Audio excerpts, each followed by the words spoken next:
안녕하십니까. 예. 저는 지금 어려운 국가 현실에 4차, 5차 산업 등 우리 미래 먹거리 산업에 대한 국민적 관심이 높아지고 있는데요. 예.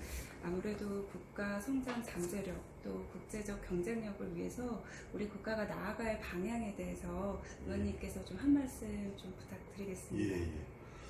물론 뭐 미래 산업, 4차 산업을 잘 이렇게 발굴해서 육성을 해야 될 일인데 그 문제보다도 더 앞서서 현재 우리나라의 지금 성장 잠재력이 계속 지금 떨어지고 있거든요. 마찬가지로 국제 경쟁력도 굉장히 지금 저하되고 있는 이런 상황이기 때문에 미래 먹거리 산업으로 나아가기 위해서 또 그 산업의 추진이 효과를 발휘할 수 있도록 하기 위해서는 그 성장 잠재력을 키울 수 있는 그것이 먼저 선행 요구사항이다 이렇게 생각합니다. 그래서 지금 현재 계속해서 지금 경제 성장률이 떨어져 오고 있잖아요. 김대중 정부가 들어서 가지고 그 IMF 외환 위기 때문에 첫 해 98년도 마이너스 5.5%로 시작을 했지만은 하여튼 그 공공 부분 20% 감축 등으로 그 나라의 성장 잠재력을 높이기 위한 조치를 취해가지고 1년 만에 그 외환 위기를 극복했죠. 세계가 깜짝 놀랐죠. 네, 맞습니다. 그 이후에 99년에서부터 2002년도까지 4년 동안에 7.4%라는 아주 경이적인 성장률을 달성을 했는데 이후 정권에서 이걸 다 까먹기 시작했어요. 노무현 정부에서 4.7%로 떨어뜨렸고 또 이명박 정부 들어서서는 3.3%로 아주 뚝 떨어뜨렸고 박근혜 정부 들어서서도 거기서 헤어나오지를 못하고 3%대로 떨어뜨렸죠.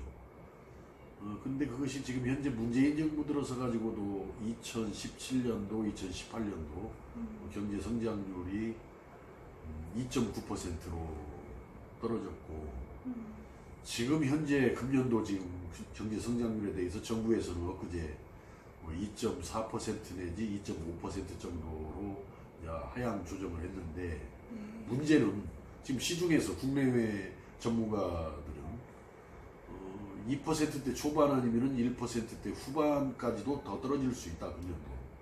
그러니까 지금 보면 정부가 금년도 2.4%, 2.5%라고 예상을 했지만은 이것은 하나의 희망 섞인 바램이라고 이렇게 봐지고 더 심각해질 걸로 이렇게 봐집니다. 그런데 문제는 지금 현재 문재인 정부에서도 그렇고 과거 박근혜 정부, 이명박 정부에서도 왜 이렇게 경제가 어렵냐, 나빠지느냐 그러면은 대외 여건이 안 좋아서 그렇다고, 세계 경제가 그래서 그렇더라고. 이렇게 그 외부 탓만 해버리고 그 내부에서 이렇게 경제 성장률을 떨어뜨리는, 그럼 그것이 성장 잠재력이라고 볼 수도 있겠죠. 성장 잠재력이 낮아지는 그 근본 원인을 모른 채, 그 근본 원인을 찾으려 하지 않은 채 그저 세계 경제, 대외 경제 탓만 하면서 그저 그냥 재정 확대만 하면은 이게 해결이 되겠지 해가지고 재정 확대를 꾸준히 아주 폭발적으로 이루어 왔죠, 지금까지. 그러다 보니까 이게 나라의 어떤 그 경제 부진, 경제난의 근본 원인을 찾지를 못한 채 이렇게 계속 무너져가는 것을 속절없이 지켜보는 상황이다 보니까 이것을 뭔가 걷어내야만이, 그 경제난의 원인을 찾아서 치유를 해야만이 4차 산업을 위해서, 4차 산업혁명을 위해서 나아갈 수가 있는 거지. 이걸 해결하지 않은 채 뭐 R&D 투자를 확대한다, 뭐 4차 산업혁명에 대비한다, 4차 산업혁명의 길로 나간다라고 하는 것은 정말 그 구두선입니다. 내가 볼 때는 구두선이고 해결책이 아니다. 그래서 지금이라도 김대중 정부가 그 이루어놓은 그 경제 실적을 계속 왜 까먹고 있는가를 우리가 잘 원인을 찾아서 그것을 해결하고 극복해 나가는 방향에서 4차 산업혁명으로 나아가는 출발을 삼아야 한다. 그렇습니다. 이제 일본의 경제 보복 조치 등 이런 부분에 대한 국민의 걱정이 좀 높아지고 있는데요. 우리가 외교적으로 대응할 방향에 대해서 고견 한 말씀 부탁드리겠습니다. 어떻든 이번에 그 일본에서 경제 보복 조치로 나오는 것은 대단히 잘못된 일이라고 생각합니다.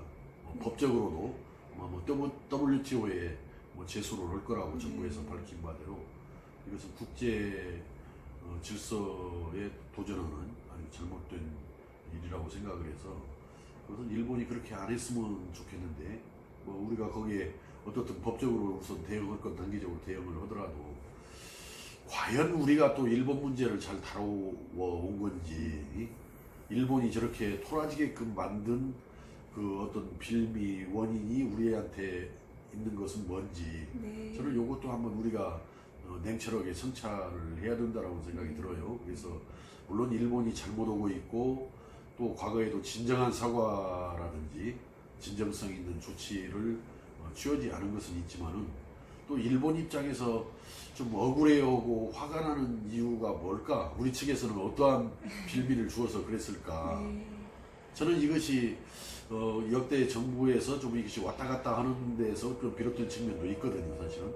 이를테면은 박근혜 정부에서 어떻든 뭐 위안부 뭐 합의를 했는데 새로 들어온 정부에서 그건 도저히 납득할 수 없다, 수용할 수 없다 해서 또 번복을 했잖아요. 이런 부분들이 이게 뭐가 잘했고 잘못했고를 떠나서 우리 입장에서도 어떤 정권을 달리하면서 좀 일본 측이 볼 때는 도저히 자기들을 받아들이기 어려운 이런 부분들을 우리가 준 부분은 없는지 찾아서 뭔가 이것은 지금 이대로 방치해서는 곤란하다라고 생각이 듭니다. 그래서 뭔가 대통령이라도 좀 더 적극적으로 나서서 뭔가 현재의 사태를 해결을 하고 미래로 나갈 수 있도록 우리가 노력을 해야지 계속 이거 보복에 대해서 또 보복 오고 이것을 에스컬레이터 돼가지고는 상당히 우려할 만한 일이 벌어진다. 해결책이 빨리 찾아졌으면 좋겠습니다. 네, 의원님, 뭐 국회 정상화 등을 이렇게 지켜보면서 이게 정치 화합에 대한 국민적 염원이 저희도 이제 기자로서 많이 좀 지켜보고 있는데요. 의원님께서 바라보는 정치 화합을 위해 나아갈 방향에 대해서도 한 말씀 좀 부탁드리겠습니다. 물론 이게 사람 바꾼다고 이 국회 정치가 바뀌지 않을 것 같아요. 왜냐하면 국회에 우리 총선을 할 때마다 매번 뭐 거의 반절 정도가 바뀌는데 뭐 국회 모습은 정치의 모습은 바뀌지 않고 매번 파행, 공전, 싸움 이게 되풀이되는 이런 상황으로 가는데 그래서 저는 이게 사람의 문제라기보다는 뭔가 정치의 틀, 정치의 어떤 작동하는 바탕이 이게 그럴 수밖에 없게 되어 있는 부분이 크다. 그래서 저는 무엇보다도 그 분권형 좀 개헌을 이루어내고 또 이 연동형 비례대표제와 같은 선거제도 개혁을 통해서 정치가 작동하는 기본 틀을 바꿔야만이 이런 파행과 공전과 싸움에 이런 소모적이고 국민들이 도저히 납득할 수 없는 지금 뭐 국민들께서는 국회의원 소환제 도입해서 일 안 하고 싸우는 국회의원들 소환해야 한다라는 그런 이야기들도 나오는데 뭔가 이 틀을 좀 바꾸면서 갈 수 있게 어떤 정치 그 개혁, 정치 발전을 위한 어떤 기본 틀을 좀 바꿨으면 쓰겠다 이런 생각이 들고 또 그런 속에서도 또 우리 의원들, 정치인들, 개개인들의 끊임없는 노력도 이제 필요하다고 생각합니다. 그래서 꼭 좀 분권형 개헌과 함께 선거제도 개혁이 이루어졌으면 좀 국회의원들이 욕 좀 덜 먹고 그래도 일을 하는 생산적인 국회로 나갈 수 있겠다 이렇게 생각합니다. 네, 말씀 감사합니다.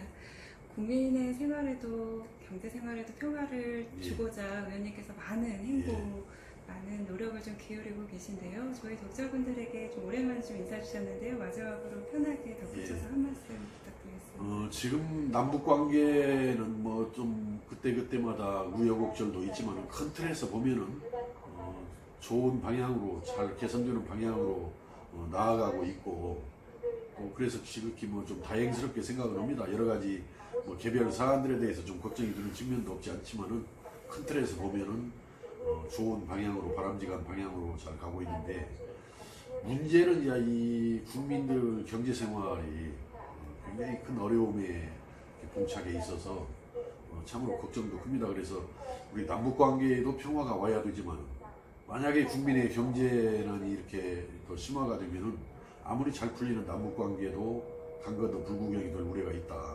그래서 그래서 남북 관계에도 평화가 와야 되지만은 국민의 경제 생활에도 평화가 정착돼서 우리 국민의 총체적인 삶의 평화가 자리를 잡을 수 있도록 정말 이 경제 살리기에 우리가 좀 매진을 해야 된다 이렇게 생각을 합니다.